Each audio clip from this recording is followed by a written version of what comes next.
February 20th, 1943. North of Kasserine Pass. Dawn light struggles to pierce the choking haze of dust and smoke that hangs over the jagged Tunisian hills. The ground trembles beneath the weight of armor moving in concert, not as scattered machines, but as one breathing, coordinated organism. 5 American Sherman tanks crest a ridge in formation, their engines humming in uncanny synchronization. To the German observers crouched in the rocks below, it looks impossible. Machines of steel and fire behaving with the fluidity of cavalry, shifting as if guided by one single mind. A radio crackles within each turret, unseen, yet binding them together like a nervous system binding muscle to brain. The German commander, a veteran of the Eastern Front, raises his binoculars in disbelief. This is not the clumsy American armor he had studied in intelligence briefings. This is not the disorganized rabble that panzer divisions expected to swat aside. The Shermans move swiftly, pivoting in unison, turning their guns toward enemy positions before the Germans can react.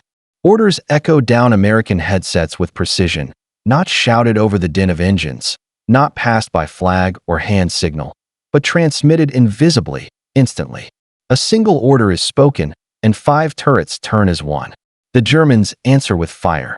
A Panzer IV unleashes its 75mm cannon, the shell screaming across the pass, striking dust just short of its target.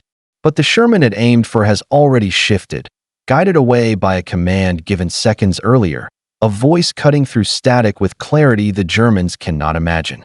American crews laugh grimly inside their steel coffins. They can hear each other.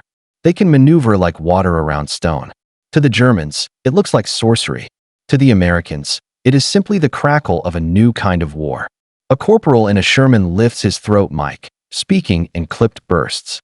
His words leap from his radio to 4 other crews, and instantly formation shifts again.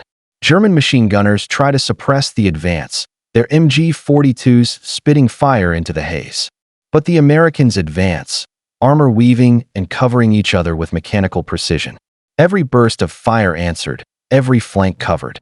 It feels less like tanks rolling forward and more like an organism expanding, adapting, enveloping. Panic seeps into German lines. Their doctrine has always relied on speed, coordination, decisive shock.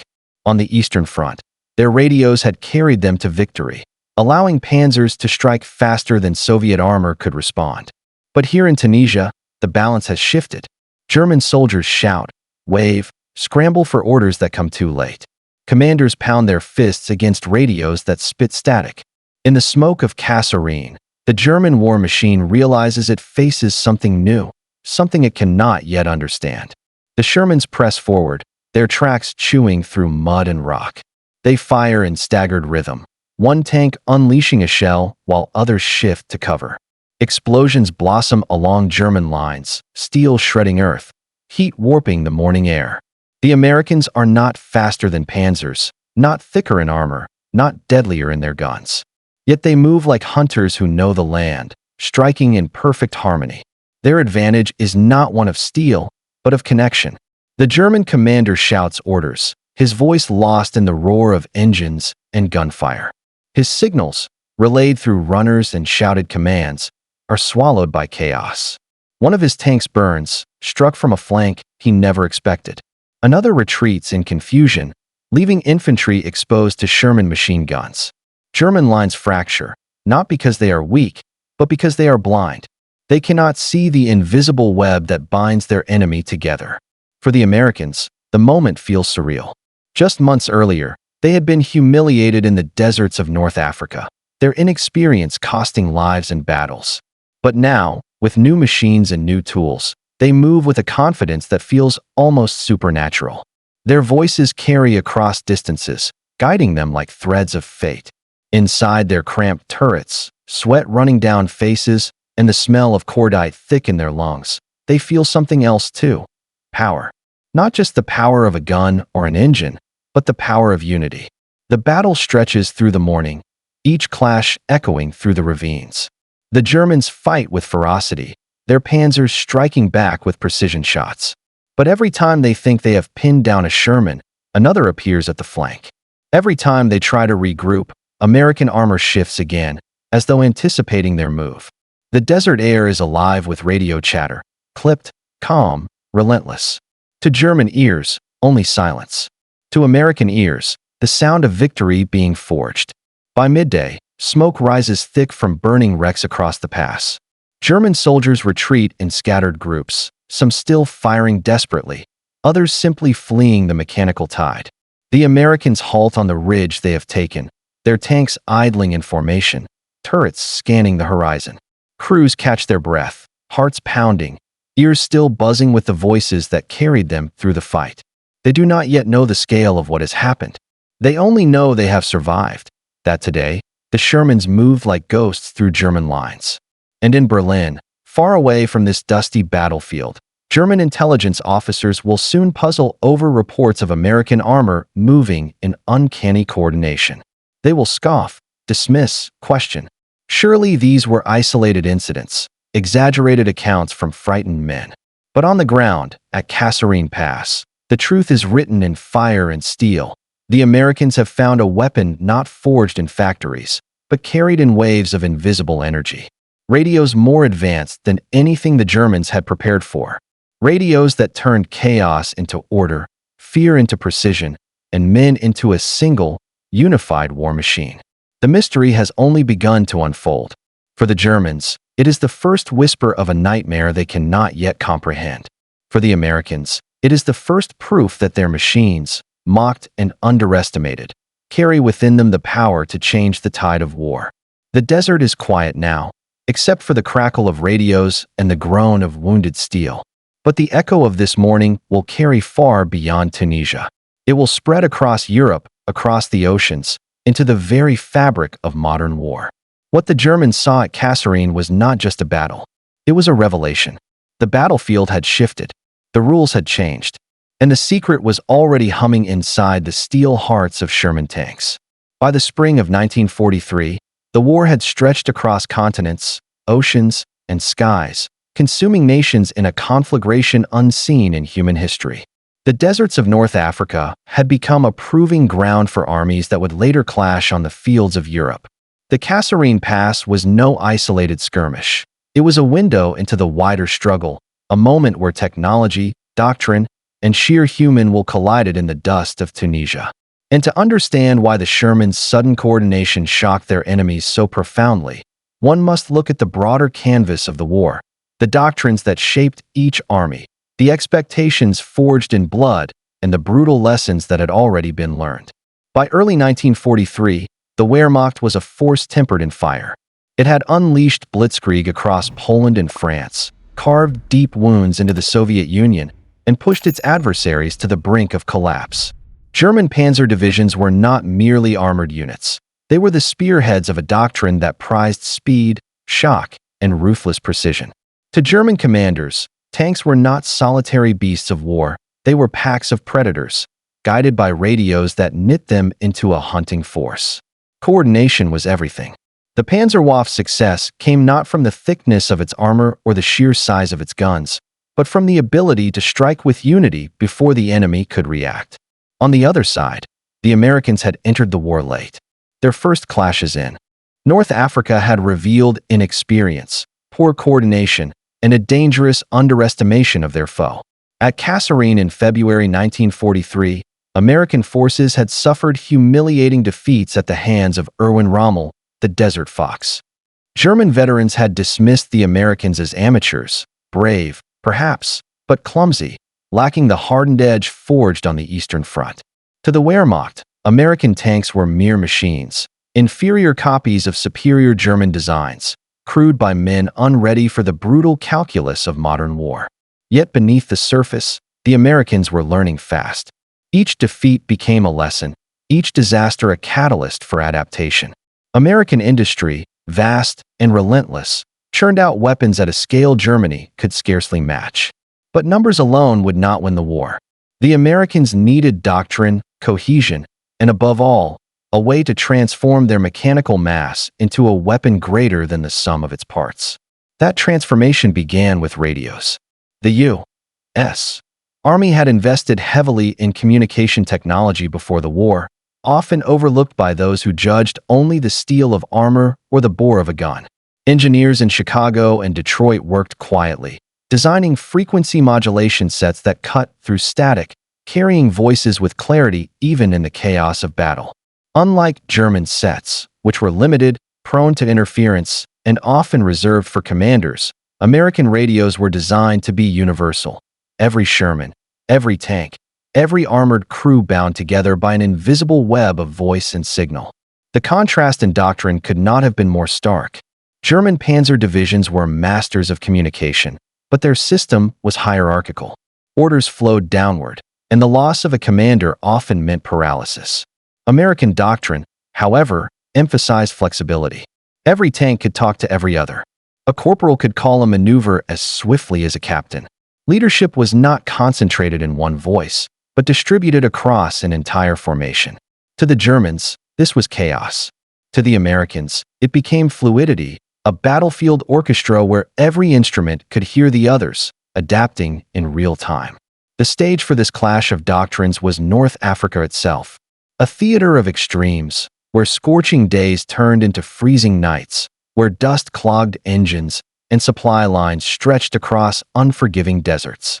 Here, survival depended not only on courage but on adaptability. German forces, though veterans, were increasingly strained. Supplies from Europe came by convoys vulnerable to Allied air and naval attack. Fuel was precious, every liter contested. The Americans, meanwhile, had the advantage of industrial depth. Convoys crossed the Atlantic, delivering endless Shermans, trucks, radios, and fuel. For the first time, American abundance met German experience on equal ground. And yet, material superiority did not guarantee battlefield success. The Germans still fought with lethal efficiency. Their panzers, particularly the Mark IV with its long-barreled 75mm gun, could kill a Sherman at long range. Their infantry, drilled and disciplined, defended ground with fanatical resolve. Even as German fortunes faltered on the Eastern Front, their reputation in the West remained terrifying. To the average American tanker rolling into Tunisia, the name Panzer conjured dread. The memory of Kasserine was fresh, burning wrecks, shattered morale, the bitter taste of defeat. But something had changed. At Kasserine, disorganization had been the Americans' downfall. Units moved blindly, orders lagged, tanks advanced without support. The Germans had exploited this confusion with ruthless precision. Now, with radios binding crews together, the tables began to turn. At first, it was subtle. A maneuver executed faster than the Germans expected. A formation holding together under fire instead of breaking apart. A retreat coordinated not in chaos, but in discipline. Slowly, the tide of perception shifted. The Germans noticed it in fragments. Reports from the front spoke of American tanks maneuvering with unusual speed, of enemy units responding too quickly, of formations that should have collapsed holding firm. To seasoned veterans, it felt unnatural. How could inexperienced crews react with such cohesion? The explanations ranged from inflated numbers to sheer luck. Few suspected the truth, that every Sherman was alive with voices, a network of command invisible to German eyes. The broader war hung in the balance. In the East, Stalingrad had fallen, marking the first catastrophic defeat for Hitler's armies. In the Pacific, American forces had turned the tide at Guadalcanal. In North Africa, the Allies were preparing their final push against Rommel's Afrika Korps. Tunisia was not just another campaign. It was the crucible in which American forces would prove whether they could stand against the Wehrmacht. If they failed, the road to Sicily, Italy, and eventually France would be delayed, perhaps denied. If they succeeded, the balance of global war would shift forever.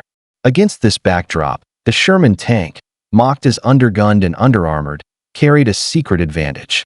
It was not invincible, not by any measure. German guns could and did destroy them in alarming numbers. But while German crews fought as isolated machines, Shermans fought as a pack. The desert began to echo with their voices, orders bouncing from tank to tank, units moving with a unity the Germans had not anticipated. The hidden edge was no secret weapon of firepower or armor. It was connection. And as Tunisia burned beneath the desert sun, this advantage would reveal itself again and again, shaping the outcome of battles and sowing doubt in the minds of German commanders.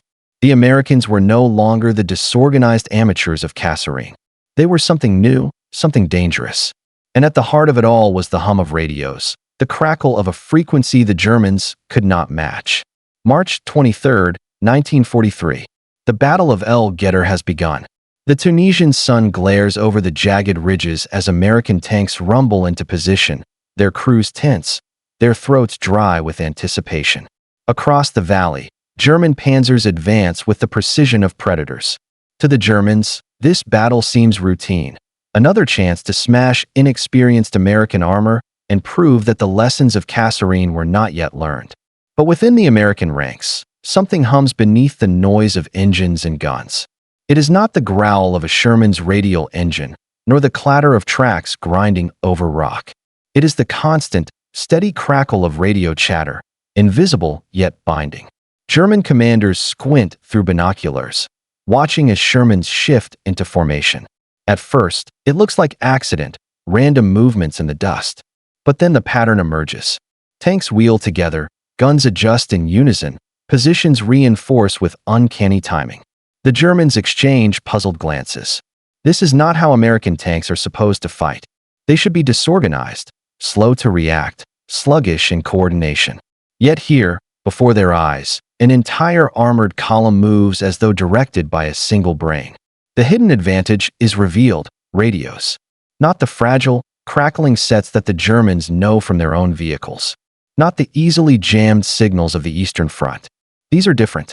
American Shermans carry frequency modulation radios, a technology the Germans have barely encountered. To German ears, battlefield communication is often a garbled chorus of static, plagued by interference, fragile under fire. But to American crews, their SCR 508 radios carry voices as clear as if the speaker were sitting in the next seat. Orders ripple across formations instantly. A lieutenant barks a command, and it is executed by every tank within seconds. The battlefield, once a place of chaos, becomes a synchronized orchestra of steel. The Germans cannot comprehend it. Their doctrine has always depended on radios too, but theirs are limited, often reserved for command tanks. In many German platoons, only the leader's vehicle can transmit, the others can merely listen. If that tank is destroyed, the unit's cohesion evaporates. The Americans face no such vulnerability. Every Sherman, even the lowest ranked, has a voice. Every crew can warn, direct, adapt. The effect is revolutionary. Imagine the shock of a German panzer crew. They fire upon a Sherman, expecting the others to scatter in confusion. But instead, the moment the shell lands, a voice crackles across the American net, and 4 Shermans reposition instantly, covering one another, encircling their prey. To the Germans, it feels as if their enemy anticipates each move, reacting faster than human coordination should allow. Frustration builds. Reports trickle back to higher command. American tanks are responding too quickly, their movements too coordinated. Some German officers mutter about spies or hidden scouts. Others whisper the word luck. Few realize the truth. The Americans have built an invisible nervous system that links machine to machine, crew to crew. It was not supposed to be this way. German military culture prided itself on communication superiority. In 1940, during the Blitzkrieg in France, radios had given panzers their edge over slower Allied forces, allowing German tanks to maneuver like wolves among sheep. But in North Africa, by 1943, the tables were turning. American radios outclassed their German counterparts in range, clarity, and resilience. Frequency modulation cut through static that crippled German AM sets. Where German signals dissolved into white noise under artillery bombardment, American voices remained steady, guiding movements even in the chaos of shells bursting overhead. The difference was not merely technical. It was doctrinal, cultural. The U.S. Army had embraced the idea that every tank must have a radio, every soldier a voice. It was a philosophy of democratized command, empowering lower ranks to adapt, improvise, and continue fighting even when higher command faltered. German doctrine remained rigid. Orders flowed downward, and the sudden loss of a commander could paralyze entire companies. This rigidity, once an asset in the structured maneuvers of Blitzkrieg, became a liability against the fluid, responsive Shermans. German veterans cursed as they encountered it firsthand. One after-action report from Tunisia spoke of American tanks that moved with unnatural swiftness, as if the enemy could see through smoke and dust. They could not see the truth, that American crews were hearing one another, responding in real time, their every movement coordinated by the invisible voice of the radio. It was not sorcery, not luck, but science, engineering, and foresight. For the Americans, the advantage felt almost surreal. Inside the cramped, stifling turrets, sweat dripping down helmets, crews spoke in calm, clipped bursts. Enemy left. Just 2 degrees. Fire. The command rippled across the formation, and within seconds, guns shifted, shells flew, impacts erupted. Even under fire, even when vision was obscured, they were never blind. The radio was their second set of eyes, their sixth sense. It gave them confidence. It gave them power. And it was more than just tactical. The psychological impact was immense. American crews felt connected, part of something larger, never alone in the dust and terror of battle. Germans, by contrast, often fought in isolation. A lone tank crew, cut off by static or the loss of a commander, faced fear and uncertainty without support. The psychological toll was devastating. Panic spread faster when orders could not. Morale collapsed when units were silenced. Against the Americans, whose voices carried across the battlefield, German crews began to feel like hunters turned into prey. The secret had been revealed, though not fully understood. German troops saw the effect, but not the cause. They knew only that American tanks, once mocked, now fought like a single organism. The battlefield itself had changed. Speed was no longer measured only in miles per hour, but in seconds of response time. Power was no longer defined by caliber, but by connection. And in that difference lay the seeds of defeat. El Getter was only the beginning. For the Germans, each encounter brought new frustration, new disbelief. For the Americans, each battle confirmed the strength of their hidden advantage. Radios had transformed the Sherman from a merely adequate machine into the beating heart of a networked army. The world's most advanced radios had turned a clumsy newcomer into a formidable predator. And as the sun set over Tunisia, casting long shadows across burning wrecks, one truth became clear. The Germans were no longer fighting against just tanks. They were fighting against an idea, the idea that connection, more than armor or firepower, could win a war. The desert night fades into dawn, and with it comes the heartbeat of a new kind of war. Not thunder alone, but signal, frequency, and voice. To understand the full weight of the advantage that Shermans carried into battle, one must descend into the steel belly of the machine and study the hidden box that made it more than armor and gun. Inside cramped turrets, above the roar of radial engines, nestled in metal racks and humming with power, lay the SCR 508 frequency modulation radio set, an invisible weapon, as decisive as any cannon. This was no crude field telephone, no fragile transmitter rattling in the dust. The SCR 508 was an engineering marvel of its time, a crystal-controlled device weighing 181 pounds, made of over 2,700 carefully fitted components. It pulsed with 25 watts of output, enough to carry a commander's voice across 10 miles of battlefield chaos with clarity that seemed impossible to enemy ears. At its heart, the radio was designed not for show, but for survival. Shock-mounted against the tremor of tank engines, shielded against the dust that clogged men's lungs, tested against the heat of African deserts and the cold of European winters. Where German radios sputtered and died in static, the American set cut clean through. The secret lay in frequency modulation. German FUG 5 radios, the workhorses of panzer divisions, operated on amplitude modulation, AM. Their signals stretched farther in theory but collapsed under battlefield conditions, where artillery barges filled the airwaves with interference. A German tanker, straining to hear orders, might hear only a shriek of static, a broken syllable, a fragment of command drowned in noise. An American, by contrast, pressed his throat mic and spoke in a calm voice, and his words leapt across the desert, heard in another tank as though whispered directly into the ear. FM filtered the chaos. FM turned battle into conversation. The difference was not academic. It was the difference between cohesion and collapse.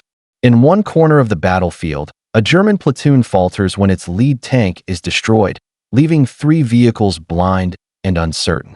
In another, a Sherman platoon weaves through fire, each tank relaying commands, adjusting, correcting, never losing rhythm. The battlefield becomes a chessboard where one side moves with seconds of delay, the other in perfect synchronization. Seconds decide life and death. Seconds decide victory. But radios were more than battlefield tools. They were the product of an entire industrial ecosystem. In the factories of Motorola, Galvan Manufacturing, Western Electric, and RCA, lines of workers assembled the lifeblood of armored warfare. Young women soldered wires with precision. Men tested crystals and capacitors. Engineers refined circuits under fluorescent lights, while war thundered oceans away. Each set that rolled off the line was a weapon disguised as a box of switches and dials. Each shipment to the front was as valuable as ammunition, for it carried not destruction, but cohesion. The numbers told the story of American might. By 1943, the United States was producing radios in the tens of thousands, more than the entire German Wehrmacht could ever hope to field. Every Sherman carried one, every half-track, every command post. The Germans, straining under Allied bombing, struggled to keep even their frontline panzers equipped. In some divisions, less than half the vehicles had functioning radios. In others, infantry fought with field telephones strung along wires easily cut by a single shell. The Americans had built not just tanks, but a network. Consider the specifications. The SCR-508 could operate across 20 channels, each carefully tuned, each capable of linking tank to tank, platoon to platoon, company to company. It transmitted across 20 to 27.9 megacycles, a range chosen to balance reliability with resilience. Its design emphasized modularity. Broken parts could be replaced swiftly in the field. Soldiers trained not only to fight, but to maintain the lifeline of their machines. Manuals thick with diagrams instructed crews to swap crystals, check filaments, adjust dials. The radio was not an accessory. It was the tank's voice, its nervous system, its soul. In contrast, the German FUG-5 was fragile in comparison. Operating between 27 and 33.3 megacycles, it offered limited range, typically 2 to 3 miles in practice, and required careful handling. Only command tanks could transmit, while others could merely listen, a bottleneck that turned every unit into a fragile pyramid of authority. The destruction of a single lead tank severed communication for the entire formation. The Americans had eliminated that weakness. Every Sherman was both ear and mouth, every crewman a node in a living web. This technical edge extended beyond the tank. Logistics trucks carried SCR-506 long-range radios, allowing convoys to remain connected across vast stretches of desert or countryside. Artillery batteries used SCR-193 sets to receive calls for fire within minutes. Where German units relied on runners, couriers, and the uncertain crackle of AM, Americans spoke across miles as though across a table. And yet, for all its technical brilliance, the radio was more than numbers. It was experience. Picture a young Sherman gunner, sweat stinging his eyes, dust clogging his lungs, clutching his throat mic as shells burst around him. His voice, shaky yet clear, leaps across the ether to comrades he cannot see. Instantly, they adjust, they cover, they answer. He is not alone. He is never alone. That psychological bond, invisible yet unbreakable, turned steel coffins into instruments of unity. German crews felt the opposite. Isolated in their machines, they fired blindly, hoping their comrades guessed the same target. Their radios hissed, sputtered, or fell silent altogether. Fear grew in isolation, confusion spread. A tank is more than armor and gun. It is men, and men fight not only with steel, but with certainty. The American radios gave certainty. The German radios took it away. The engineers of Motorola may never have heard the crack of German 75mm shells or smelled the acrid smoke of burning tanks, but their designs shaped those moments as surely as any gunner's aim. By giving every Sherman a voice, they rewrote the script of armored warfare. They turned the battlefield into a network, each note alive, each voice a weapon as sharp as steel. In hindsight, it was a revolution disguised in simplicity. To the Germans, radios were tools. To the Americans, radios were lifelines. That difference, buried in the hum of circuits and the crackle of frequencies, would echo from Tunisia to Normandy, from the hedgerows of France to the frozen forests of the Ardennes. It was the sound of a new age of war, one in which connection outweighed firepower, and speed of communication outstripped speed of movement. The Sherman's gun was modest, its armor vulnerable, but its radio, that invisible companion, was unmatched. And in the clash of steel across continents, it was this hidden voice that often decided which machines rolled forward in victory and which lay burning in defeat.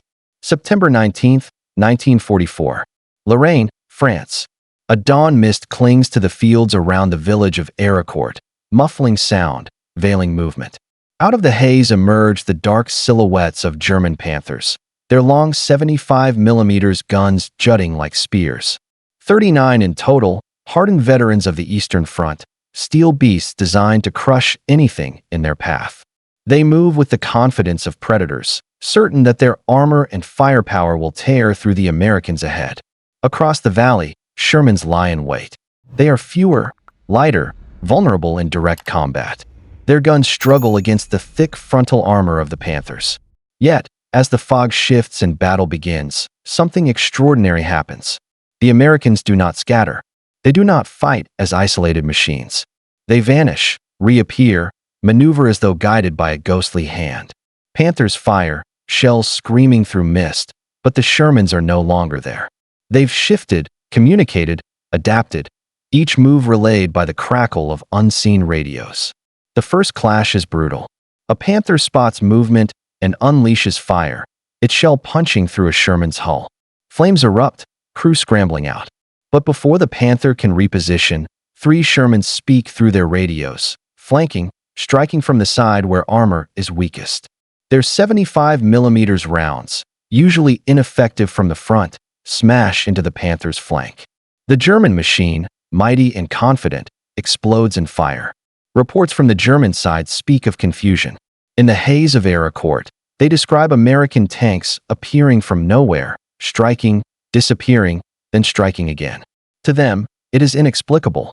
The fog should have hidden their own advance, granting them surprise. Instead, the Americans react faster than expected, shifting with uncanny timing. Orders that take minutes to filter through German lines ripple in seconds across American radios. While German commanders pound their fists on radios filled with static, American corporals and sergeants direct entire maneuvers with calm, clipped bursts of voice. The battlefield becomes a test of cohesion. German Panthers, powerful alone, falter as units. When their command tanks are destroyed, coordination collapses. Crews fire blindly, stumble forward, retreat in isolation. Shermans, weaker on paper, move as a pack. They strike not with one claw, but with many, coordinated, relentless. Numbers shift quickly. By the end of the first engagement, 25 Panthers lie wrecked in the fields, their blackened hulks a testament to shattered confidence. American losses are real, but the kill ratio stuns the Germans. Their most feared tank, designed to dominate, has been undone by the invisible nervous system inside the Shermans. The men inside those machines know the difference. An American lieutenant, crouched in his turret, speaks into his throat mic. Left flank, cover the ridge. Enemy armor breaking through. His voice travels instantly, no waiting for couriers, no desperate shouts across battlefield noise. Another Sherman pivots, gun swinging, just as a Panther crests the hill. The shell lands, tearing into German steel before the enemy even realizes it has been spotted. To the lieutenant, it feels like destiny. To the Panther crew, it feels like betrayal by the battlefield itself. Arracourt becomes more than a clash of steel. It is a revelation. German survivors write bitterly of phantom tanks and disorderly enemy formations that nevertheless fought with impossible precision. They do not yet grasp the full truth that every Sherman is a node in a living network, every crew tied to the others by radios that never fall silent. The Americans fight not as men inside separate coffins, but as one organism spread across fields and forests. The technical advantage translates into psychological warfare. German crews feel hunted, unable to predict or outmaneuver opponents who seem to anticipate every move. Morale falters. What use is thicker armor if the enemy strikes from angles unseen? What use is a powerful gun if the target has already shifted? In Arracourt, the Panthers are not destroyed by firepower alone, but by speed of decision, by communication measured not in minutes, but in heartbeats. For the Americans, the victory is transformative. Just a year earlier, their tanks had been mocked as inferior. German propaganda portrayed Shermans as weak, easy prey. But at Arracourt, the myth shatters. The Panther, symbol of German armored might, lies burning in French fields, undone not by brute force but by the whisper of radios. The victory proves that doctrine, connection, and adaptability can outmatch even the deadliest machine. And yet, the battle is not without cost. The fields are littered with the wrecks of Shermans too, their crews sacrificed in the deadly dance. Survivors speak of comrades burned alive, of tanks torn apart by German shells.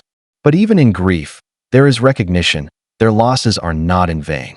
Each fallen Sherman bought time for the others to maneuver, guided by the voice of the radio. Each sacrifice was part of a larger whole, a unity that carried the day. The Germans retreat, stunned and bloodied. The Americans advance, their confidence swelling. Arracourt becomes a case study, a proof of concept. Radios had turned the tide. What should have been a slaughter in the Germans' favor became a rout against them. Historians would later note that Arracourt marked one of the first great clashes between Panthers and Shermans, and that the supposed underdogs had prevailed. In Berlin, generals pore over reports, disbelief etched in their notes. How could inferior tanks best the Reich's finest? They search for explanations: numerical superiority, terrain, weather. Few acknowledge the true cause, hidden in the humming boxes inside each Sherman. To admit it would be to concede that Germany had fallen behind not in steel or firepower, but in the invisible domain of communication. Arracourt is remembered in silence too. Survivors on both sides carry the memory of burning tanks, of sudden strikes, of voices that guided men through chaos. For German crews, it is the beginning of a nightmare. The realization that the Americans had unlocked something they could not match. For American crews, it is vindication, proof that their machines, mocked and doubted, had found their strength in unity. The battlefield grows quiet after the clash, smoke drifting skyward, the charred hulks of Panthers marking the graves of German pride. And yet the echo of that morning carries beyond Lorraine, beyond France. It carries into doctrine, into strategy, into the very future of war. The lesson of Arracourt is simple, but devastating. In the contest between firepower and connection, connection prevails. The winter of 1944 descended upon Europe with a chill that froze not only rivers, but the resolve of men. The Ardennes lay cloaked in snow, the forests silent before the storm. And then, without warning, the German war machine struck again. The Battle of the Bulge was unleashed with fury, panzers roaring through the trees, infantry swarming, artillery pounding. It was Hitler's last gamble, a desperate attempt to split the Allies and force a reversal of fortune. For American tankers, it was the crucible of fire. Yet within that frozen nightmare, the invisible edge of their radios revealed its full strategic and psychological weight. The Germans came with strength, with tigers and panthers advancing through the snowbound forests. Their guns thundered, their armor seemed impenetrable, their infantry surged like a tide. For a moment, the front bent, and American lines reeled. In towns like Bastogne and St. Vith, defenders braced for annihilation. The Germans expected panic, confusion, collapse. It was what their doctrine had always thrived upon. Overwhelm the enemy's communications, sever their lines, and watch units disintegrate into isolated fragments. But this time, the expected chaos never fully came. American units, though battered, remained connected. Shermans in the Ardennes were not blind, nor were they mute. Their SCR 508 radios cut through the howling winter winds, carrying voices where runners would freeze and where wires would snap. Orders were relayed, positions adjusted, flanks reinforced. When one town fell silent, another spoke.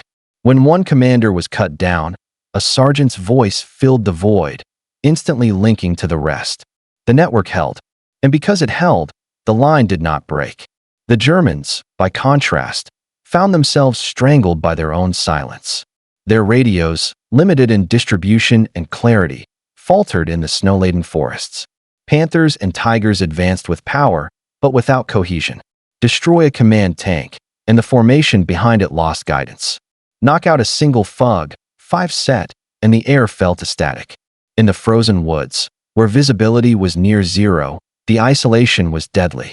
Crews stumbled forward, unsure of their allies, unsure of their orders, fighting as lone machines in a blizzard of steel.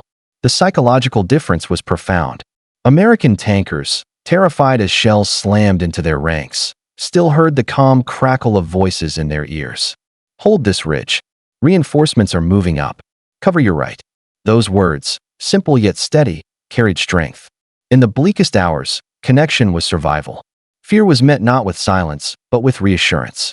The men inside those Shermans knew they were part of something larger, something alive. They were not alone. For German crews, the silence was suffocating.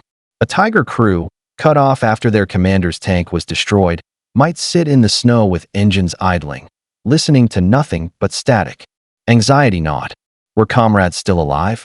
Was retreat ordered? Were they surrounded? The uncertainty was as deadly as any shell. German after-action reports reveal frustration. Enemy tanks reacted too quickly. Units could not maintain cohesion, communication impossible under bombardment. It was not their armor that failed, nor their courage, but their isolation. Strategically, the American advantage reshaped campaigns. Radios allowed U.S. forces to adapt in real time. If a German thrust broke through, nearby units were warned instantly.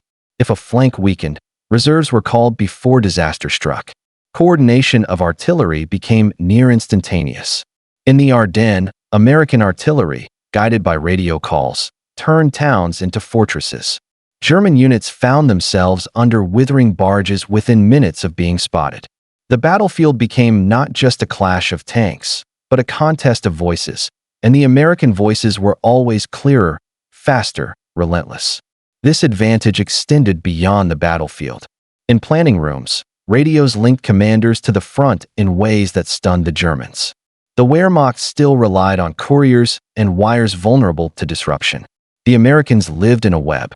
Commanders at higher echelons could grasp situations within minutes, not hours.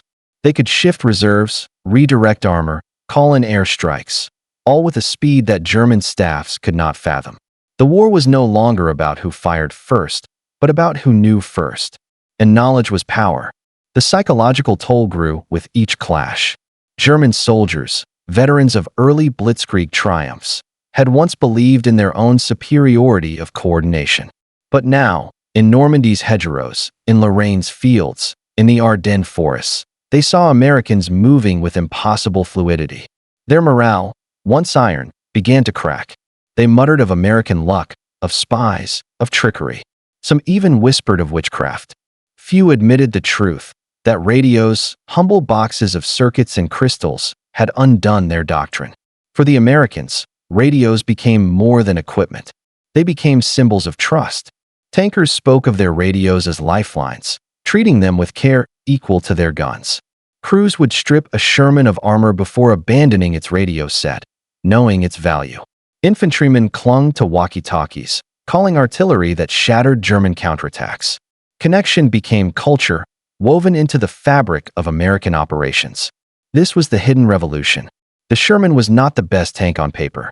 Its armor was thin, its gun outmatched, its silhouette an easy target. Yet it fought with a force multiplied not by steel, but by voice. Radios turned vulnerable machines into a collective weapon.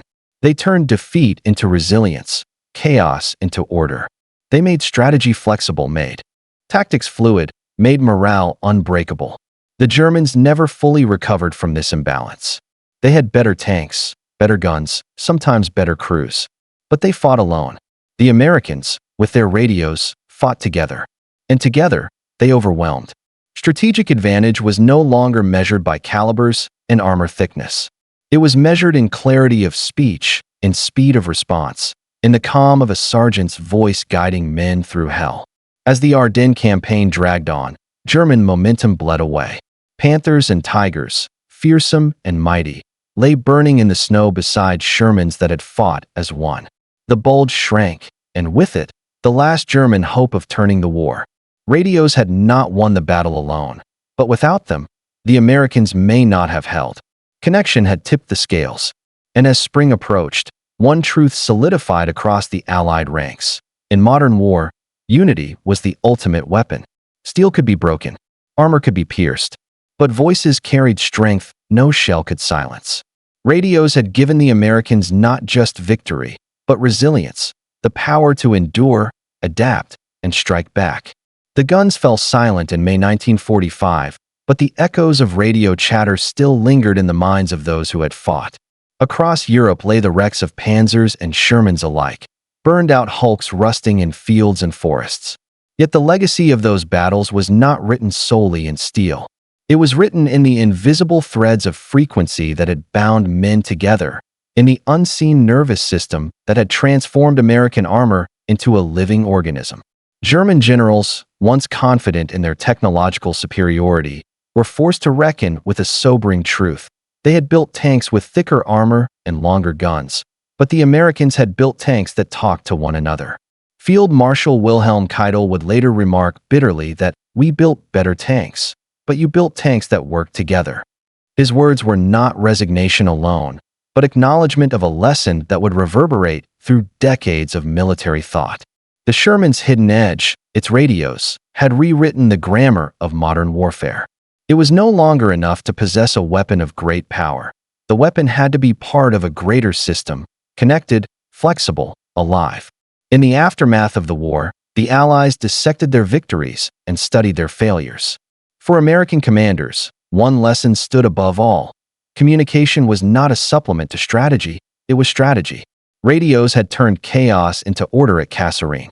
They had delivered resilience in the frozen forests of the Ardennes. They had transformed weakness into strength at Arracourt. From these experiences grew an understanding that would shape the Cold War, the Gulf War, and every modern conflict that followed. Networks, not individual machines, win wars. This realization spread quickly. In Korea, American tanks and infantry again fought in coordinated webs of communication, adapting lessons learned in Europe. In Vietnam, radios linked helicopters, artillery, and infantry in a symphony of combined arms. By the time of Desert Storm in 1991, the principle had reached its zenith. American M1 Abrams tanks, descendants of the humble Sherman, spoke across digital networks, directing fire and maneuver with precision unimaginable in 1943. Where the German FUG-5 once sputtered in static, satellites now carried voices across continents. The invisible edge had become the backbone of modern war.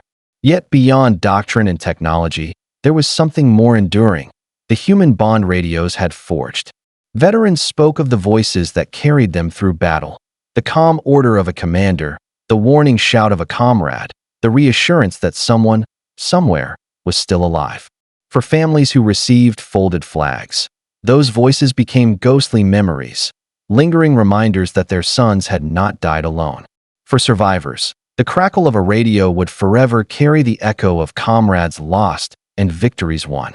The Germans never fully grasped the cultural shift until it was too late. Their armored might had dazzled the world in the early years of Blitzkrieg. But by 1944, they were trapped by their own rigidity. The Americans had taken their doctrine of radio-linked warfare and democratized it, spreading connection to every tank, every platoon, every soldier. The result was a force that could absorb blows, adapt to crises, and strike back with fluid precision. In that adaptability lay the seeds of victory. Historians now look back at the Sherman with nuance. On paper, it was flawed, thin armor, modest firepower, a silhouette too easy to spot. Against the Tiger or Panther, it often seemed outclassed. Yet wars are not won on paper. Wars are won by armies that can adapt, coordinate, endure. And in this, the Sherman excelled. Its radio was not glamorous, not as intimidating as a long gun or thick frontal plate, but it was decisive. It turned a collection of tanks into a collective weapon. The legacy endures not only in doctrine, but in philosophy. The lesson of the Sherman is not bound to 1944. It is a universal truth. Connection outweighs isolation, communication outweighs silence. In business, in technology, in society, the same principle resonates. An individual, no matter how strong, falters alone. A network, even of lesser parts, becomes stronger than the sum of its pieces. The Sherman taught this not through theory, but through fire, smoke, and blood. And so, the image remains. February 1943, dust swirling over Kasserine, 5 Shermans cresting a ridge in unison. To the Germans, it looked like sorcery, a mystery they could not solve. To the Americans, it was the sound of voices carried over unseen waves, binding them together in the crucible of war. That invisible edge, born of circuits and crystals, changed the course of battles, campaigns, and history itself. The war ended, but the principle endured. From the deserts of North Africa to the cities of Iraq, from the snowy forests of the Ardennes to the mountains of Afghanistan, one truth has held firm. In modern war, it is not the strongest armor or the deadliest gun that decides victory. It is the power of connection, the speed of communication, the unbreakable bond of voices carried through chaos. The Sherman was never the most feared tank, but it was the most connected. And in the end, that connection reshaped history.